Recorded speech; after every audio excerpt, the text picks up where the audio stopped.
بسم اللہ الرحمن الرحیم۔ السلام علیکم۔ دوستو، حضرت ابو سعید خدری رضی اللہ تعالی عنہ فرماتے ہیں کہ حضرت اسید بن حضیر رضی اللہ تعالی عنہ اپنے باڑے میں ایک رات قرآن مجید پڑھ رہے تھے۔ اچانک ان کی گھوڑی اچھلنے لگی۔ انہوں نے اور پڑھا، وہ گھوڑی اور اچھلنے لگی۔ وہ پڑھتے رہے، گھوڑی اور بدکی۔ حضرت اسید رضی اللہ تعالی عنہ فرماتے ہیں، مجھے خطرہ ہوا کہ گھوڑی کہیں میرے بچے یحییٰ کو جو وہیں قریب تھا کچل نہ ڈالے، اس لیے میں گھوڑی کے قریب جا کر کھڑا ہو گیا تو کیا دیکھتا ہوں کہ میرے سر کے اوپر بادل کی طرح کی کوئی چیز ہے جس میں چراغوں کی طرح کچھ چیزیں روشن ہیں۔ پھر وہ بادل کی طرح کی چیز فضا میں اٹھتی چلی گئی یہاں تک کہ میری نظروں سے اوجھل ہو گئی۔ میں صبح کو رسول اللہ صلی اللہ علیہ وآلہ وسلم کی خدمت میں حاضر ہوا اور عرض کیا، اللہ کے رسول صلی اللہ علیہ وآلہ وسلم، میں گزشتہ رات اپنے باڑے میں قرآن پڑھ رہا تھا کہ اچانک میری گھوڑی بدکنے لگی۔ رسول اللہ صلی اللہ علیہ وآلہ وسلم نے ارشاد فرمایا، ابن حضیر پڑھتے رہتے۔ انہوں نے عرض کیا، میں پڑھتا رہا، وہ گھوڑی پھر بدکی۔ رسول اللہ صلی اللہ علیہ وآلہ وسلم نے ارشاد فرمایا، ابن حضیر پڑھتے رہتے۔ انہوں نے عرض کیا، میں پڑھتا رہا، پھر بھی وہ بدکتی رہی۔ آپ صلی اللہ علیہ وآلہ وسلم نے ارشاد فرمایا، ابن حضیر پڑھتے رہتے۔ انہوں نے عرض کیا، پھر میں اٹھ کر چل دیا کیونکہ میرا لڑکا یحییٰ گھوڑی کے قریب ہی تھا۔ مجھے یہ خطرہ ہوا کہ گھوڑی کہیں یحییٰ کو کچل نہ ڈالے، تو کیا دیکھتا ہوں کہ بادل کی طرح کی کوئی چیز ہے جس میں چراغوں کی طرح کچھ چیزیں روشن ہیں۔ پھر وہ چیز فضا میں اٹھتی چلی گئی یہاں تک کہ میری نظروں سے اوجھل ہو گئی۔ رسول اللہ صلی اللہ علیہ وآلہ وسلم نے ارشاد فرمایا، وہ فرشتے تھے جو تمہارا قرآن سننے آئے تھے۔ اگر تم صبح تک پڑھتے رہتے تو اور لوگ بھی ان کو دیکھ لیتے، وہ فرشتے ان سے چھپے نہ رہتے۔ حضرت ابو سعید خدری رضی اللہ تعالی عنہ فرماتے ہیں کہ میں فقراء مہاجرین کی ایک جماعت میں بیٹھا ہوا تھا۔ ان لوگوں کے پاس اتنا کپڑا بھی نہ تھا کہ جس سے پورا بدن ڈھانپ لے۔ بعض نے بعض کی آڑ لی ہوئی تھی اور ایک صحابی رضی اللہ تعالی عنہ قرآن شریف پڑھ رہے تھے کہ اس دوران رسول اللہ صلی اللہ علیہ وآلہ وسلم تشریف لے آئے اور بالکل ہمارے قریب کھڑے ہو گئے۔ رسول اللہ صلی اللہ علیہ وآلہ وسلم کی تشریف آوری پر تلاوت کرنے والے صحابی خاموش ہو گئے۔ آپ صلی اللہ علیہ وآلہ وسلم نے سلام کیا، پھر دریافت فرمایا، تم لوگ کیا کر رہے تھے؟ ہم نے عرض کیا، یا رسول اللہ صلی اللہ علیہ وآلہ وسلم، ایک تلاوت کرنے والے قاری ہمارے سامنے تلاوت کر رہے تھے، ہم اللہ کی کتاب کی تلاوت توجہ سے سن رہے تھے۔ رسول اللہ صلی اللہ علیہ وآلہ وسلم نے ارشاد فرمایا، تمام تعریف اللہ تعالیٰ کے لیے ہے جنہوں نے میری امت میں ایسے لوگ بنائے کہ ان میں مجھے ٹھہرنے کا حکم دیا گیا۔ اس کے بعد رسول اللہ صلی اللہ علیہ وآلہ وسلم ہمارے درمیان بیٹھ گئے تاکہ سب کے برابر رہیں، کسی سے قریب کسی سے دور نہ ہو۔ پھر سب کو اپنے ہاتھ مبارک سے حلقہ بنا کر بیٹھنے کا حکم فرمایا۔ چنانچہ سب حلقہ بنا کر نبی کریم صلی اللہ علیہ وآلہ وسلم کی طرف منہ کر کے بیٹھ گئے۔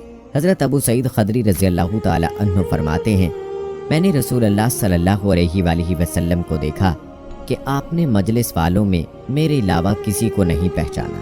آپ صلی اللہ علیہ وآلہ وسلم نے ارشاد فرمایا، اے فقراء مہاجرین کی جماعت، تمہیں قیامت کے دن کامل نور کی خوشخبری ہو، اور اس بات کی بھی کہ تم مالداروں سے آدھا دن پہلے جنت میں داخل ہوں گے۔ یہ آدھا دن 500 سال کا ہوگا۔ حضرت سعد بن ابی وقاص رضی اللہ تعالی عنہ فرماتے ہیں کہ میں نے رسول اللہ صلی اللہ علیہ وآلہ وسلم کو یہ ارشاد فرماتے ہوئے سنا، یہ قرآن کریم فکر و بے قراری پیدا کرنے کے لیے نازل ہوا ہے۔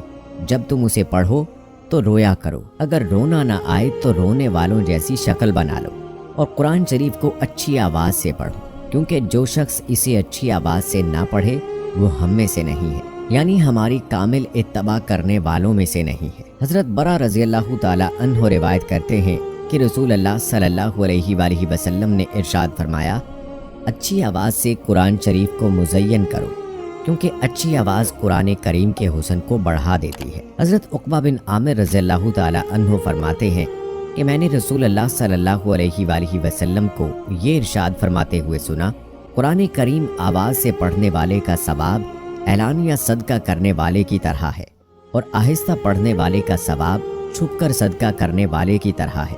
اس حدیث شریف سے آہستہ پڑھنے کی فضیلت معلوم ہوتی ہے یہ اس صورت میں ہے کہ جب ریا کا شبہ ہو۔ اگر ریا کا شبہ نہ ہو اور دوسرے کی تکلیف کا اندیشہ بھی نہ ہو تو دوسری روایات کی وجہ سے بلند آواز سے پڑھنا افضل ہے کہ یہ دوسروں کے لیے ترغیب کا ذریعہ بنے گا۔ حضرت ابو موسیٰ روایت کرتے ہیں کہ رسول اللہ صلی اللہ علیہ وآلہ وسلم نے ان سے ارشاد فرمایا، اگر تم مجھے گزشتہ رات دیکھ لیتے جب میں تمہارا قرآن توجہ سے سن رہا تھا تو یقیناً خوش ہوتے۔ تم کو حضرت داؤد علیہ السلام کے خوش الحانی سے حصہ ملا۔ عبداللہ بن عمر رضی اللہ تعالی عنہ سے روایت ہے کہ نبی کریم صلی اللہ علیہ وآلہ وسلم نے ارشاد فرمایا، قیامت کے دن صاحب قرآن سے کہا جائے گا، قرآن شریف پڑھتا جا اور جنت کے درجوں پر چڑھتا جا اور ٹھہر ٹھہر کر پڑھ جیسا کہ تو دنیا میں ٹھہر ٹھہر کر پڑھا کرتا تھا، بس تیرا مقام وہی ہوگا جہاں تیری آخری آیت کی تلاوت ختم ہوگی۔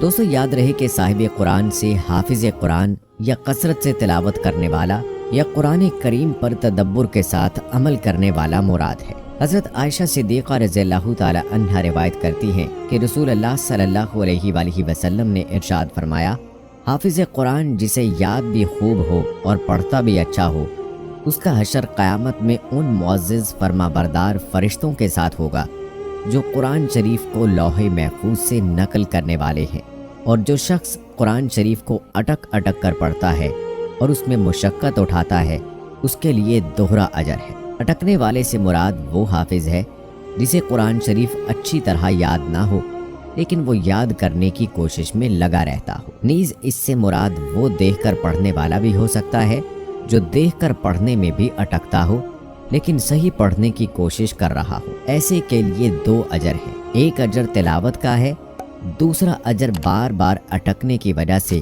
مشقت برداشت کرنے کا ہے۔ کچھ لوگ سوال کرتے ہیں کہ ہم کوشش کے باوجود صحیح طرح قرآن کریم نہیں پڑھ سکتے، بار بار بھول جاتے ہیں یا اٹک اٹک کر پڑھتے ہیں جس سے بہت زیادہ مشقت ہوتی ہے۔ تو ان لوگوں کو اس حدیث پر غور کرنا چاہیے کہ ان کے لیے دوہرا اجر ہے، اس لیے کوشش جاری رکھنی چاہیے، قرآن مجید کی تلاوت کو چھوڑنا نہیں چاہیے۔ حضرت ابو ہریرہ رضی اللہ تعالی عنہ سے روایت ہے کہ نبی کریم صلی اللہ علیہ وآلہ وسلم نے ارشاد فرمایا، صاحب قرآن قیامت کے دن اللہ تعالیٰ کے دربار میں آئے گا تو قرآن مجید اللہ تعالیٰ سے عرض کرے گا، اس کو جوڑا عطا فرمائیں۔ اللہ تعالیٰ کی طرف سے اس کو کرامت کا تاج پہنایا جائے گا۔ وہ پھر درخواست کرے گا، اے میرے رب اور پہنائیے، تو اللہ تعالیٰ کی طرف سے اکرام کا پورا جوڑا پہنایا جائے گا۔ پھر وہ درخواست کرے گا، اے میرے رب اس شخص سے راضی ہو جائیے، تو اللہ تعالیٰ اس سے راضی ہو جائیں گے۔ پھر اس سے کہا جائے گا، قرآن مجید پڑھتا جا اور جنت کے درجوں پر چڑھتا جا، اور اس کے لیے ہر آیت کے بدلے میں ایک نیکی بڑھا دی جائے گی۔ سبحان اللہ۔ تو دوستو اندازہ کر لیجئے کہ قرآن مجید پڑھنے کا کتنا بڑا ثواب ہے۔ اللہ سے دعا ہے کہ اللہ تعالی ہمیں بھی قرآن مجید کی باقاعدہ تلاوت کرنے کی توفیق عطا فرمائے۔ آمین ثم آمین۔